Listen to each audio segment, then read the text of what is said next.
Holly. Hi Kat. Well, today we're going to do a video with Holly because we find that a lot of our clients who are starting a family or are about to have baby number 2 often have a lot of questions around how do they budget properly, how long can one of them stay off work to be at home with their kids.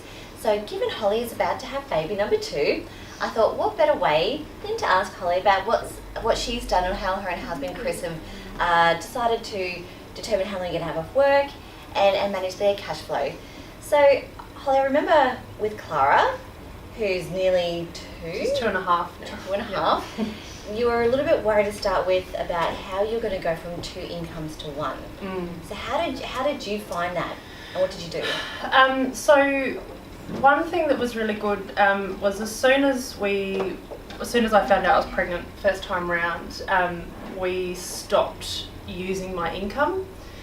So then that money went into savings, but also it was giving us a test to see if we could live off the 1 income. Because obviously, that is a pretty scary thing. And the thing that we found was that it wasn't as bad as we thought it would be. I think it's always really scary. You think it's potentially half your income that you're making as a couple, but I think if you put yourself to that test initially, then it helps you to realise what you can afford and can't afford. Yeah, that's actually a very good idea. Actually, I haven't heard anyone sort of use that method before, but that's fantastic. And I mean, now with baby number 2, obviously, do you think you'll have more time off work, or how are you finding that you're feeling like with another person? It's funny. I think even though there's going to be 2 children, I think because we've done it before, we feel more confident in doing it again.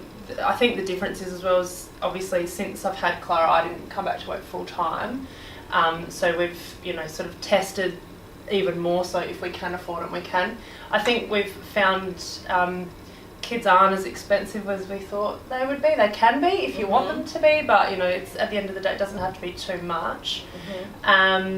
So I think we also knew what we were coming up for in regards to the costs for having a baby. We've elected to go private, which is lovely, but at the end of the day it's very, very expensive. Alongside with the premiums that you pay for your insurance, you're still paying for your obstetrician appointments, you're still paying potentially for scans. So I worked out last time, all up including the gap to go to the hospital and the nightly gap, we spent on medical bills around $3,500. Yeah, wow. So at least this time round we were able to make sure we had that money there. But one thing I wanted to ask you was planning for education, potentially if we wanted to put the children through private schooling. What sort of ideas would you suggest for saving for that? How to do that? It's an excellent question, probably one of the biggest questions I have with clients who wanted to start a family.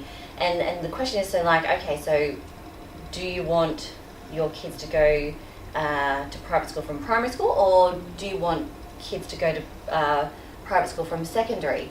So how we look at, let's just say primary school, we look at what school you want to send your children to, because we actually find out what the school fees are, also incorporate uniform costs, because that can also add to the cost of things that can be quite expensive, and we kind of work backwards. So what do you need to start off with, that also comes down to affordability, and also ensuring what you will need to contribute on a monthly basis. So the great thing about the savings bonds that we use is that you can have more than 1 child on them.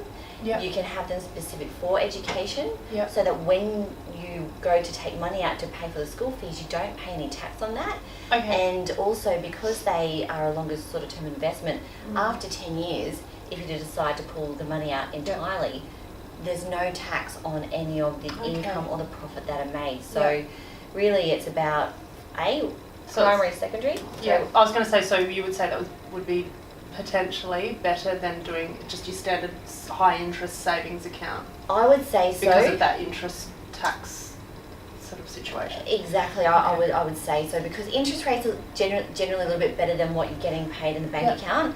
Often one of the mistakes that's, not a mistake I should say that, but one thing we find most couples do is they'll put the bank account in joint names or in the income earner's name, and if you think about it from a tax perspective, like if you were to put those accounts in Chris's name, he's already getting taxed a lot more than you are. Yes. So we look at ways to manage that as well. Okay. Yeah. So yeah. So just one non-financial question. Yes. What would be your biggest tip? What's the one thing that you have received as a gift or something that you bought yourself that you just cannot live without?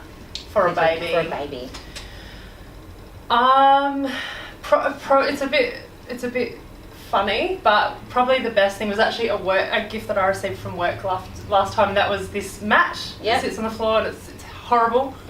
Yep. And it's got the colourful lights and you can plug your phone in and play music and the baby lies there and it spins around, and that was a lifesaver because Wow. it gave me maybe 10-15 minutes to do washing or dishes Yeah. or something while the baby was asleep. Yeah. Excellent. You can get that from Kmart, Target. Don't have to spend a fortune. Yeah, that's right. Awesome. Thank you, Holly. I'm Thank sure you. everyone has enjoyed that. Thank you.